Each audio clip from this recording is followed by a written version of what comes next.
Hello everyone. So this is our first chapter, chapter number 1, Writing and City Life of 11th class NCERT History.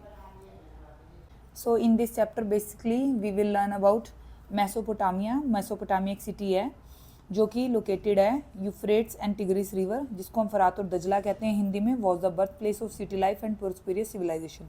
कि वहाँ की civilisation कैसे हुई, जैसे Harappa civilisation आपने सुना होगा और अभी राखी गढ़ी की हो रही है, तो ये डिफरेंट सिविलाइजेशन है। वैसे ही मेसोपोटामिया की एक सिविलाइजेशन है।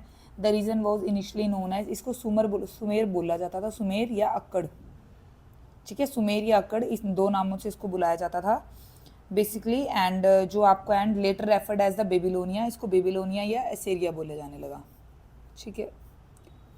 मतलब पहले इसको सुमेर और अक्कड़ बोलते थे, देन इसको बेबीलोनिया या सारिया बोलते थे। जो Sumerian language, very important, Sumerian language very important. अगर आपको क्वेश्चन आ जाता है which language is preferred by Mesopotamia people, then you can reply as a Sumerian language. Was gradually replace by, फिर उसके बाद क्या हुई थी, अक्कदियन वो आई थी लैंग्वेज 24 BCE में, ठीक है। आगे 2400 BCE में Aramaic similar to Hebrew gained prominence from. उसके बाद क्या हुआ, जैसे जैसे चेंज आया उसके बारे में आपको बता रखा है। Archaeological excavation in Mesopotamia began in the 1840s में क्या हुआ, जब एक्सकैवेशन हुई, इट मीन्स खुदाई हुई, तो उसमें नई नई बातें निकल के आई कि वहाँ पे क्या क्या था। वेल्थ ऑफ आर्टिक्राफ्ट से, वहाँ पे रिटन डॉक्यूमेंट्स से, जैसे होती हैं बुक्स वगैरह, तो उनके भी रिटन डॉक्यूमेंट्स थे। जो यूरोपियन इंटरेस्ट है in Mesopotamia was driven by reference in the Old Testament and initially there was attempt to prove the literal truth. मतलब ये कहा जाता है कि बाइबल वगैरह में भी इसके ट्रूथ मिलते हैं, कि फाइंडिंग्स वगैरह के बारे में डाला गया था।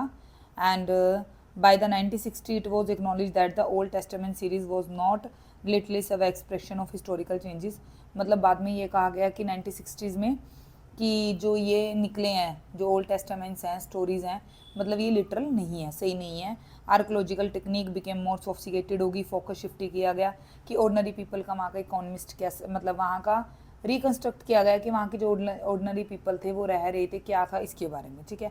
ये बेसिक इंट्रोडक्शन है। फर्स्ट ऑफ ऑल आपको पता होना चाहिए मेसोपोटामिया कहाँ है, किन दो रिवर्स के बीच में, कौन सी लैंग्वेज वो प्रेफर करते थे, एंड और मतलब वहाँ पे क्या क्या था, ठीक है।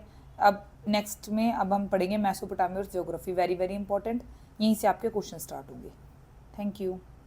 Next is Mesopotamia and geography, it's very important. First of all आपको ये पता होना चाहिए कि उस टाइम का मेसोपोटामिया आज का इराक है, ठीक है। एग्जिबिट डाइवर्स इन्वायरमेंट, वहाँ का इन्वायरमेंट बड़ा डिफरेंट था, जिसमें कि आपके ग्रीन प्लेन्स हो गए, ठीक है, माउंटेन होगी, माउंटेन रेंजेस हर जगह होती है, स्टेप। ये याद रखना कि वहाँ की अगर आपको पूछा जाए वेजिटेशन कौन सी